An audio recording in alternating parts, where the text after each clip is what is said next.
د پېښور بورډ چې دی نو یوې جینۍ ټاپ کړو چې د هغې نوم چې دی نو امام علي دی او 1182 نمبر یې اخیستی دي. ویډیو راسره مکمل وګورئ، په مکمل تفصیل هم پوه کومه. په پېښور چې کومه بورډ دی نو هغه چې دی نو صرف جینکو ټاپ کړی دی او امام علي چې دی نو په هغه کې 1182 نمبر یې اخیستی دي.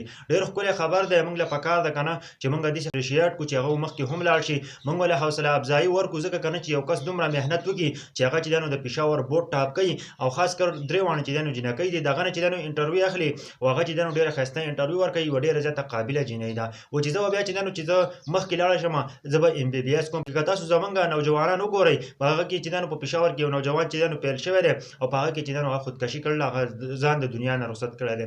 ګوره زما یو خبره ځان سره یاد وساتئ، په پېښور کې چې کومه بورډ ټاپ کړی دی کومې جینۍ هغه نن ډېره زیاته خوشحاله ده او بل طرف ته 27000 کسان چې دی نو هغه پکې پیل شوي دي هغه ډېر زیات خفه دي.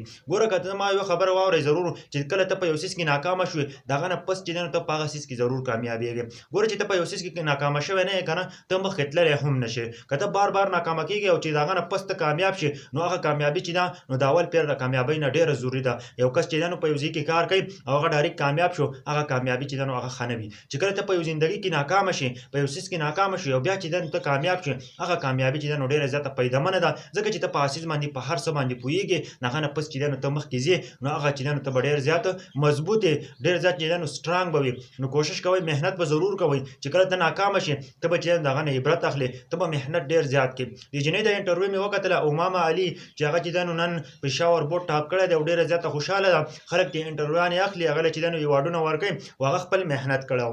او جینۍ چې دی نو چې کومه زبردست انګلیش یې وایو که نه ما چې د هغه انټرویو وکتله نو ډېره زبردسته وه. هغه یوه قابله جینۍ ده، په هغه باندې وایي که نه چې اول زه د الله پاک لاک لاک شکر ادا کوم ځکه چې زما مور پلار چې دی نو په ما باندې محنت کړی دی، په ما باندې سبق ویلی دی، را رسېدلی یم دا د خپل مور په وجه باندې، د خپل پلار په وجه باندې، د خپل فیملۍ په وجه باندې. نو محنت ډېر ضروري دی. نن سبا نوجوانان وایي که نه مونږ پیل شو، پیل کېږئ به نه، سړی ټوله ورځ موبایل یې ګوري، سړی ټوله ورځ چې دی نو هغه کتاب نه راغلي ته به څه پاس شې. 27000 کسان چې دی نو دا د پېښور بورډ کې پیل شوي دي او بلکې زمونږ نوجوانانو له پکار ده چې کله ته په یو څیز کې ناکامه شوې د هغه نه به ته بھرپور بیا هم چې دی نو کوشش کوې چې زه مخکې لاړ شم په زندګۍ کې چې دی نو زه مخکې لاړ شم او زه چې دی نو محنت وکړم او د ټولو نه مخکې لاړ شم.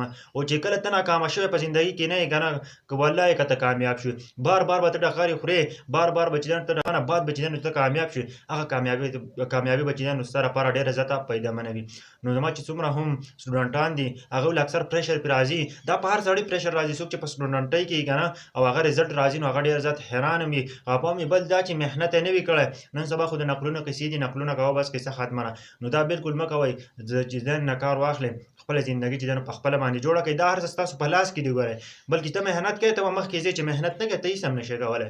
نو کوشش کوئ که نه چې څومره پښتانه وروڼه یې نن چې دی نو دې جینۍ چې کومه 1182 نمبر یې اخیستی دي که نه یوه غټه کارنامه یې کړله، مونږ چې دی نو ویډیو جوړه کړله دا یې اپریشیټ کول غواړي، مخکې کول غواړي، ځکه چې محنت سړی کوي هغه مخکې ځي هغه بیا د دنیا ته چې دی نو ځلیږي. نن چې دی نو د امام علي چې دی نو د هغه دپاره چې دی نو یوه غټه خوشخبري هم ده او خلکو له انعامونه هم ورکوي، ایوارډونه هم وله ورکوي، په زندګي کې کامیابه ده.